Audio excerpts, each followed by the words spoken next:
The stars were shining bright above the red mountains of planet Iridian 5. It was a strange place, half desert, half jungle, and full of things humans didn't understand yet. This was not Earth. It was far away, a world still wild, full of life and danger. Zane, a young human explorer, stood near the edge of a glowing river. He was wearing his dusty space jacket and holding a scanner. His team had gone deeper into the jungle, but Zane stayed back. Why? Because of her. Lyra. She was not human.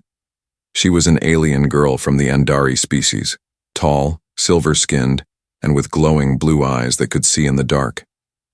She was a part of the science team that worked with the humans, but she liked teasing Zane more than doing science. "So, Earth boy," she said, smiling, "you think you are brave?" Zane looked at her and shrugged. "Maybe." "Why?" She walked closer, her long white hair shining under the twin moons. "Because only a brave fool would try to find the Naira bloom." Zane blinked. "The what?" Lyra's smile got wider. "The rarest flower on this planet. It grows in the dead zone. They say it glows like fire and smells like home, but no one has ever returned after going there." Zane laughed. "Sounds like a challenge." "More like a bet," Lyra said, folding her arms. "Find the Naira bloom, and I'll be yours." Zane raised an eyebrow. "You're joking." "Maybe," she said, turning away. "But if you fail, don't expect me to talk to you again." And just like that, she walked off into the shadows. Zane stood there, heart racing. He wasn't sure if she was serious, but something in her eyes made him believe it. He looked at the glowing jungle ahead. The dead zone was miles away and full of strange creatures and dangerous weather. But the idea of finding the flower and proving her wrong was stuck in his head now. That night he packed his bag, just the basics: water, light, knife, scanner, and a small drone. He left a message for his team saying he'd be back in a day. Then he set off alone. The path grew darker as he moved deeper into the jungle. Strange sounds came from the trees, whispers, clicks, and low growls. He kept walking, using his scanner to guide him towards strange energy signals. The Naira bloom, according to legends, gave off a small energy pulse like a heartbeat. Hours passed. Zane crossed rivers with glowing fish and climbed hills where plants moved when touched. He was tired, but something pushed him forward. He thought of Lyra's smile and her bet. Finally, the scanner beeped. Zane froze. He was at the edge of a black forest. No stars were visible above. No light came through the trees. This had to be the dead zone. He stepped in slowly, every movement careful. His flashlight flickered, and the air felt cold, like something was watching him. But he kept going. Then, he saw it. In the middle of the darkness, there was a small clearing. In the center, a single flower stood tall, glowing red and orange like fire. It was beautiful and strange, like nothing he had seen before. Zane walked closer, but suddenly the ground shook. A loud roar echoed through the trees. Something was coming. His scanner went wild. He had seconds. He grabbed the flower carefully, placed it in his bag, and ran. Branches scratched his face. Roots tried to trip him. Behind him, he heard heavy steps like a giant beast chasing him. He didn't look back. He just ran. He ran until he saw the light again, until he was out of the dead zone. Then, silence. Zane fell to his knees, breathing hard. He looked at his bag. The flower was still there, glowing softly. He smiled. He made it. The next day, he returned to the base. Everyone was shocked to see him alive. But Lyra? She just stared at him, eyes wide. "You actually did it," she said, her voice low. Zane pulled out the Naira bloom and held it up. "You made a bet. I took it." Lyra stepped forward, touched the flower gently, and looked up. At him, there was something different in her face now. Less teasing, more serious. This changes everything, she whispered. Zane frowned. What do you mean? Lyra didn't answer. She just looked up at the sky like something bad was coming. Whispers in the jungle. Zane didn't sleep that night. He kept the Naira bloom in a glass pod beside his bed. Its light changed slowly, red to gold to deep purple. It gave off a soft hum like it was breathing, but what really kept him awake was Lyra's face, the way she had looked at the flower. Not surprised. Not happy, worried, maybe even afraid. Why? He tried to ask her in the morning, but she was gone. No message, no signal. Her communicator was off. The base said she took a hover bike and went east, into the wild jungle. Zane's gut told him something was wrong, and his gut was never wrong. He packed again, this time more gear. He wasn't just chasing a flower now, he was chasing the truth. The jungle felt different this time, quieter, too quiet. Even the wind didn't blow the same. The trees stood still, as if they were listening. As he walked deeper, his drone picked up strange patterns, heat spikes, moving shadows, low-frequency sounds like whispers, but no clear life forms. The deeper he went, the weirder it got. First, the plants. Some of them had changed color. Blue leaves now shimmered black, and some flowers looked like they were melting. His scanner said they were unknown species, though this was the same path he had taken before. Then, the voices, soft at first, barely there. He thought he was imagining them, but the drone confirmed it. Faint whispers in a language not recorded in any database. Still, he kept moving. He followed Lyra's trail, broken branches, energy footprints from the hoverbike, a glove she must have dropped. She was definitely heading somewhere. Finally, he reached a large clearing. In the middle stood an ancient structure, stone, covered in vines, glowing faintly with the same light as the Naira bloom. This wasn't in any map, not even in the human or Andari records. Zane stepped closer. Symbols covered the stone wall. Some looked like stars, some like eyes, others like warnings. His translator couldn't read them. But one thing stood out. The center of the wall had a carving of the Naira bloom. Below it, a line in Andari. The flower is a key. The key opens memory. But some memories are not meant to return. Zane shivered. Suddenly, a sound behind him. He turned, knife ready. It was Lyra, but something was wrong. Her eyes were glowing brighter than before, almost white. Her skin shimmered like it was made of light and dust. Zane, she said, her voice calm but cold. You shouldn't have come. He lowered the knife slowly. Lyra, what is this place? Why did you run? She looked at the stone wall. Because I remembered. Remembered what? That this world isn't just a planet. It's alive, and it remembers things too. Zane frowned. What does that mean? Lyra touched the wall gently. The Naira bloom isn't just rare, it's sacred. It's connected to the mind of this planet. And when you picked it, you woke something. The air grew heavier. Zane's drone buzzed and then dropped. Dead. The jungle around them made no sound. Woke what? He asked. Lyra looked into his eyes. A guardian, a watcher that was asleep for centuries. It protects the old knowledge, the buried memories.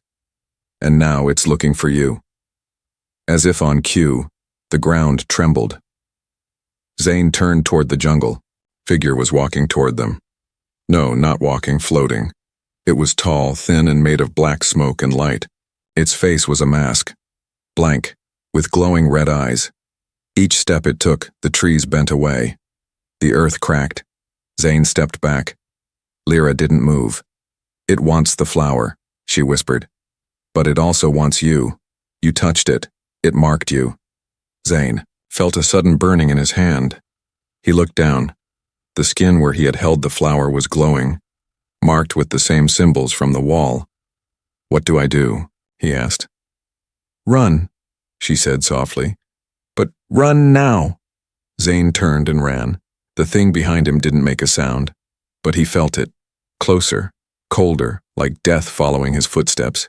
He didn't know where he was going, just away. Trees turned into blurs. Branches ripped his suit. Thorns cut his face. He ran until he reached a waterfall and jumped. The fall felt endless. Then, darkness. He woke up in a cave, water dripping, a fire burning. Lyra was beside him. She was quiet. Zane sat up, shaking. What is happening to me? She looked at him, eyes sad. You're part of the planet now, she said. It marked you because you passed its test. But now, more will come.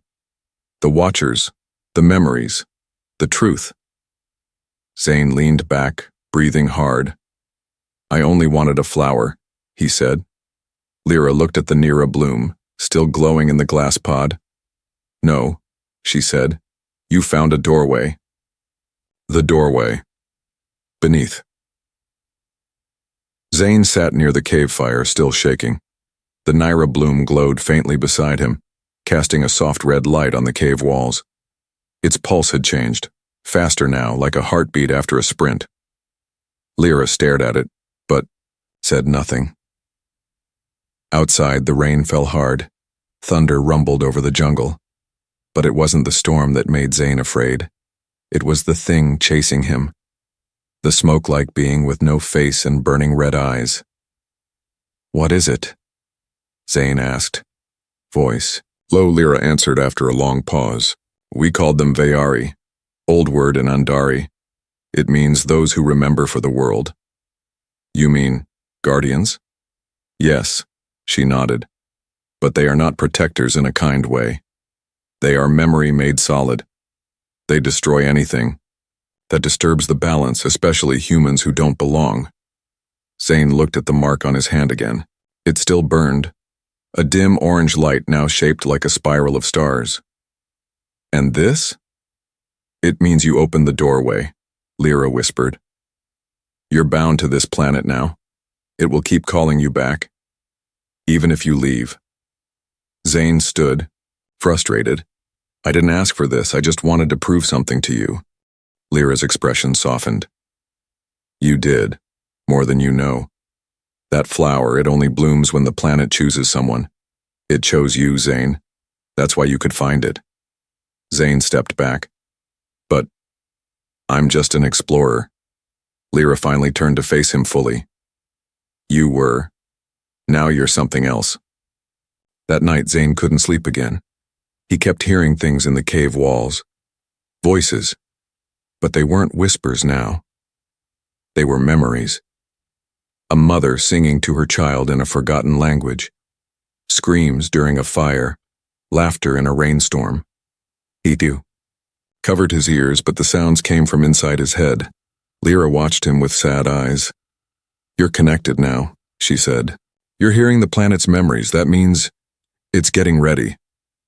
For what? Zane asked. The real test.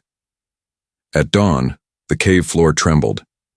A section of the wall behind the fire cracked open, slowly, silently, revealing stone stairs going down into darkness. The flower pulsed faster. Zane and Lyra stood in front of the new passage. Neither moved. This is it, Lyra whispered. The doorway? Zane asked. She nodded. It only opens for those who are marked. Zane looked at her. Are you coming with me? Lyra hesitated, then nodded. I have to. I've been running from this place my whole life. Maybe it's time to stop. They stepped into the tunnel. It was cold, darker than space. But as they walked, the walls began to glow with strange carvings, stars, eyes, spirals, hands reaching out. Each step they took, the flower in Zane's pack pulsed in response. The further they went, the heavier Zane's head became. The voices returned, louder now, mixed with images, visions flashing before his eyes. A war between light and darkness, ships crashing from the sky, Andari and humans fighting side by side. a giant tree burning in blue fire. He stumbled. Lyra caught him. "They're showing you the truth," she said. "Pieces of what came before even the Andari arrived." They reached a wide chamber. In the center, a floating sphere made of crystal covered in roots and glowing with energy. Below it, a platform with 3 ancient thrones, empty, and behind everything, a giant stone gate, half covered in moss, carved with symbols glowing the same color as the flower. "The doorway," Lyra said. Zane stepped closer to the sphere. It hummed as he approached, then slowly lowered itself to his chest level. He touched it, and the world exploded. He was no longer in the chamber. He was standing in space, no suit, no air, but he could breathe. He saw a massive tree in the stars, branches stretching across galaxies, glowing with worlds like fruits. He realized it was the mind of the planet. Alive, ancient, watching. Then he heard a voice, not from outside, but inside every atom of his being. "You came seeking truth. You touched the sacred. You carry the memory." Zane couldn't speak. He just watched as a vision unfolded before him. A long time ago, humans had come here before, thousands of years ago. They built cities, studied. The Nera bloom tried to control the planet's memory, but they were too greedy. They broke the balance. The Veiri were born from the planet's pain. Now history was repeating itself. And Zane was the first human to be chosen since. He woke up on the chamber floor. Lyra stood over him, worried. "What happened?" she asked. "I saw everything," Zane said, sitting up slowly. "This planet, it's alive. Not just with plants, with memory, emotion, even purpose. And what does it want from you?" she asked. Zane looked at the doorway behind the crystal. "It wants me to go further," he said. "To go through." Lyra's face paled. "No one who entered that gate ever came back, not even my people." "I know," he said. Then he smiled, not out of joy, but calm acceptance. "But I'm not running anymore." He stepped forward. The mark on his hand glowed. The gate began to open, slowly, like it had been waiting for centuries. Wind rushed out from the black beyond, and far in the distance, something moved, something big, something waking up. The awakening. Low, the doorway groaned as it opened. Ancient dust fell from the cracks, glowing softly as it hit the ground. A cold wind pushed out from the black beyond, smelling like metal, soil, and something older than time. Zane stood at the edge of it, his hand still glowing. The spiral mark pulsed like a heartbeat. Lyra stepped beside him. She didn't speak. She didn't need to. She knew what came next might change everything. They stepped into the darkness. The gate closed behind them, silent, final. They were inside a tunnel, wide and round, carved smooth like it had been shaped by water or air. But there was no air movement, no light, no sound until Zane's palm lit up again, casting golden light across the walls. And then something strange happened. The walls responded. Symbols began to glow, shifting like liquid, telling a story through light. It showed a tall tower, a great war, and beings wrapped in starlight falling into the ground, burying themselves deep. Beneath the planet's crust, Lyra whispered, "This is not just memory, this is prison." Zane looked at her. "You mean something is locked down here?" Lyra nodded slowly. "The planet is alive, yes, but some things inside it were sealed away for a reason." After what felt like hours, they reached a wide chamber. In the center stood a platform made of glass, floating above nothing. Below, it was pure darkness, bottomless, eternal. And on the platform stood a machine, no wires, no blinking lights. Just a tall spire, metallic, humming softly, like it was breathing. Zane stepped onto the glass carefully. It held his weight, but it felt like walking on frozen time, The spire pulsed when he approached. Then, it spoke, not in sound, but in thoughts. Heir of memory, why do you come? Zane froze. I didn't mean to, he replied out loud. I was just trying to prove myself. Then the flower chose me, and now I'm here. Proving leads to purpose. Purpose leads to awakening. Zane took another step. What is this place? This is the root core, the sleeping mind of the world, the lock to the forgotten war. Lyra suddenly gasped. She stepped forward. The forgotten war? Between who? The voice answered slowly, with deep sadness. Between us. And them. The spire brightened. Visions poured into Zane's mind again, stronger than ever. He saw beings made of pure light, not Andari, not human, something far older. They arrived from deep space long ago. They grew life, created planets, planted seeds of memory in every world, but then came the others, dark, endless, hungry. The light beings made a final stand on this planet, burying their minds deep into its roots to hide their knowledge. They created the Naira bloom as a key, a test, a way to find a worthy successor, someone who could unlock the next step. When the darkness returned, and now, it was returning. Suddenly the platform shook violently. A loud, low roar echoed up from the dark pit below. Zane stepped back. What was that? Lyra's face turned pale. It's waking up. You touched the flower. You opened the gate. Now the guardian below is no longer sleeping. The spire flashed. Then it gave a warning. If the guardian rises, it will not see you as friend. It was made to destroy all who awaken the core. Unless, Zane leaned in. Unless what? Unless the heir passes the final trial. The ground split open. The glass cracked. A stairway revealed itself, spiraling down into pure darkness, deeper than anything Zane had ever seen. Lyra grabbed his arm. Don't go. You're not ready. Zane looked at her, eyes steady. I don't think I ever was. And then he started down the stairs. The descent felt endless. Each step down was colder, each moment heavier. Shadows moved even when he held still.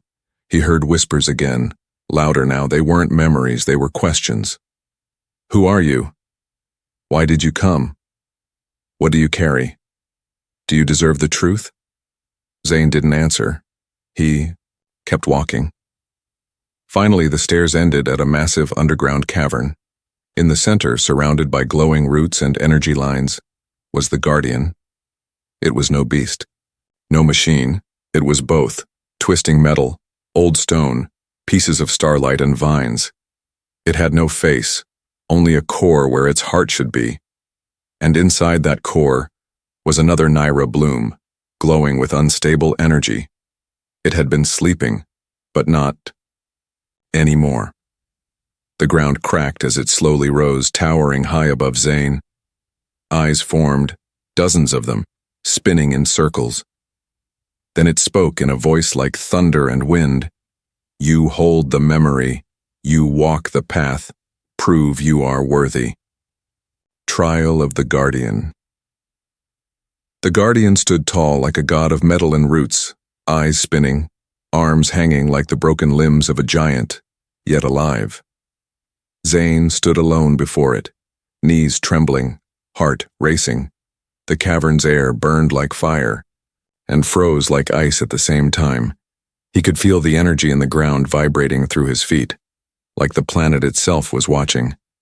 You have awakened the core, the Guardian thundered. Now face the trial. A beam of light shot from the ceiling, surrounding Zane in a golden circle. The mark on his hand burned, glowing brighter than ever. Suddenly, his vision blurred. Everything went white. When he opened his eyes, he wasn't in the cavern anymore. He stood in a vast, empty plain. The sky was red. Black sand blew in every direction. He looked around. Confused then, Figures appeared in the distance, marching toward him.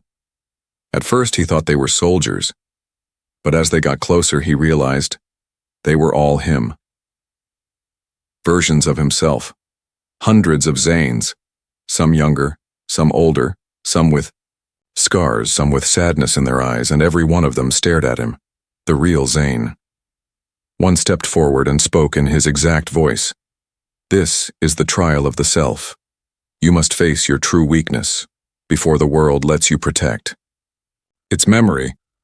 The version of Zane raised a weapon, a spear made of black crystal. The others surrounded him. Zane backed away. "What is this? I didn't come to fight myself." "You came to wake the past," the double said, stepping closer. "Then prove you won't repeat it." Suddenly the ground shook, and all the other Zanes charged. Zane turned and ran, but the plane never ended.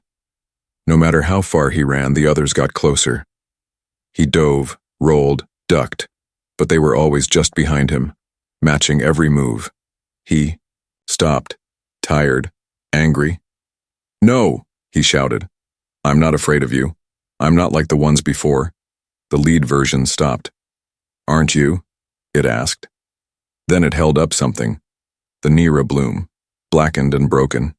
Zane stared at it, horrified. "If you fail, this is what the world becomes."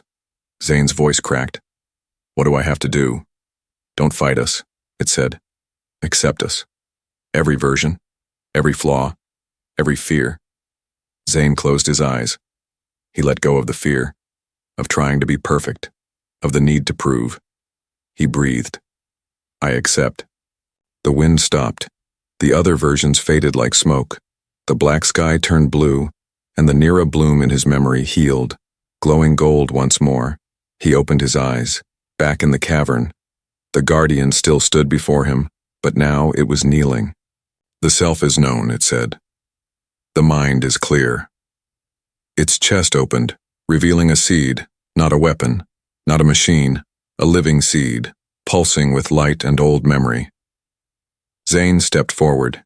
He took it gently. "This is the memory core," the guardian said. "It contains the lost truth of both Andari and human. Keep it safe." Zane looked at the glowing seed in his hands, heart pounding. Suddenly, a sound above. Stone crumbling. Lyra shouted from the tunnel, "Zane!" Something's wrong. He ran toward her just as the guardian's body began to break apart, not from age, from something attacking it. A black spike shot through the cavern wall. Another followed. Then came a shape. Shadow made solid, tall, thin, with too many arms and a face that looked like a stretched scream. Zane froze. Lyra's voice trembled. "It followed us." "The Dark One returns," the guardian roared, even as its body cracked. "Go, the truth must live." Zane grabbed Lyra's hand and ran. Behind them, the ancient guardian roared one last time, then exploded in light and dust, collapsing the tunnel. They barely escaped the falling stones. The black shape didn't chase. But Zane knew it wasn't done. Back in the upper tunnels, Zane and Lyra sat in silence. The memory seed glowed between them. Zane spoke quietly. "We thought the Watchers were the threat, but they were only protecting the truth." Lyra finished the sentence. "From something worse." Zane looked up. "The others, the ones that came before." Lyra nodded. "And now they know you carry the core." A long silence followed. "What do we do now?" Zane asked. Lyra looked at him, her voice firm. "Now we run. Now we hide. And when the time is right, we fight." Zane looked at the horizon glowing beyond the cave mouth. The jungle was no longer a mystery. It was a battlefield. Flight through the roots. The jungle was not the same anymore. The trees bent away as Zane and Lyra ran, their leaves whispering in low warning tones. The skies above had turned purple-gray like a storm was building from another world. Behind them, deep underground, the guardian was gone. Destroyed. And something darker had taken its place. Zane held the memory seed tightly. in his hands. It pulsed like a heartbeat, alive, full of ancient knowledge, and now hunted by a force that should never have awakened. "We have to reach the base," Lyra said, her voice sharp. "The others must know, and we need to get off this planet." "No," Zane said. "If we leave, it follows. This planet isn't just a battleground now. It's the only thing holding that thing back." They didn't stop running. The ground shook with every step. Suddenly, the trees ahead split open, not from wind, from something else, moving under the earth. The roots. They were rising, twisting, cracking stone like it was paper. Massive tendrils of living wood shot up around them, forming a maze, closing every path except one, a single trail forward, glowing with soft light. Zane looked at Lyra. "This is the planet helping us." Lyra nodded. "It wants the seed safe, and it knows we're not ready to fight what's coming." They followed the glowing path, the jungle around them blurred, trees whispering, roots lifting them over rivers, branches lowering them into tunnels. It was no longer just running. It was flight. Flight through the living roots of a world that remembered everything, but they were not alone. High above, something flew through the clouds, black wings with no feathers, only shadow. Its eyes burned orange like dying suns. The dark witness. It had taken form. It had scent, and it wanted the seed, an ambush. Midway through the root tunnel, a blast of energy hit the walls, throwing Zane and Lyra into the mud. Figures emerged, humanoid, but wrong. Twisted bodies, pale skin, no mouths, only long fingers and metal growing out of bone. Lyra's eyes widened. Harvested. Zane stood quickly, drawing his light knife. "What?" "Those are people. Once explorers, like us, changed by the others. Rewritten." One of the creatures stepped forward, sniffing the air. Its voice was like static. "Give us the seed. No pain. Only peace. We remember for you." Zane backed away. "Not happening." The creatures rushed them. Zane slashed one. Sparks flew. It screamed without a mouth. Lyra fired her pulse beam, hitting two more, but they kept coming, even, crawling with missing limbs. "Run!" she shouted. They took off again, deeper into the roots. The tunnel dropped. They fell, sliding down a wet vine ramp, spinning through glowing moss, their bodies hitting soft walls of plant fiber. They landed in a cavern. Not natural. Built metal walls, ancient lights, symbols glowing in gold. "This isn't Andari tech," Lyra whispered. Zane looked around. "No, this was from before." Suddenly a voice came from the dark, one Zane hadn't heard in years. "Hello, Zane." He froze. From the shadows stepped Commander Reese, his old captain from Earth, the one who vanished on a mission 2 years ago. Alive, but not normal. His body was half metal. One eye was a red scanner. His skin glowed with the same strange markings as the harvested. Zane raised his blade.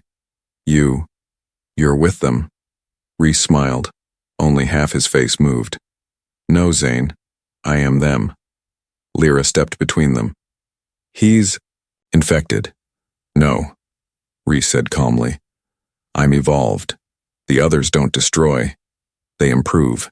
You carry a seed of old memory. We carry the future." He stepped closer. "Give it to me. You'll be free." Zane clenched the seed tighter. "You're lying." Reese tilted his head. "Am I?" "Zane, think about it. The planet wants to remember, but the others offer peace. No pain, no fear, no failure, only connection." Zane stepped back. "I saw what peace means to them. Control. Emptiness. No self." "You were never meant to carry that seed," Reese hissed, eyes now glowing red. "But if you won't give it, I'll take it." He raised his hand, and the walls screamed. Metal arms reached from every side. The harvested swarmed the cavern. Zane turned to Lyra. "The exit?" She tapped her scanner. "Under us, a drop tunnel. It leads to the heart tree, but we'll only get one shot. Zane nodded. Now. They jumped together. Freefall. The tunnel lit with blue light as they dropped faster than sound. Wind roared in their ears. Zane held Lyra's hand and the seed to his chest. Behind them, blades, screams, the voice of Reese. You can't run forever. The roots belong to us. They crashed into a shallow pond of glowing water. Alive. Safe. For now. Above them, the tree stretched high into the sky. Massive. Glowing. Beautiful. The heart tree. It was here the seed was meant to be planted. But they weren't alone anymore. Zane turned slowly. Something was already waiting. A being. Tall. Still. With no face. No mouth. Just eyes like galaxies. And it spoke. Not with words, but with memory itself. You brought the seed. Now choose. Keep the memory. Or burn it forever. Zane stared. Tired. Scared but steady. I came this far, he said. I need the truth. The being raised a hand. The seed floated up, and the tree began to open. The truth of the bloom.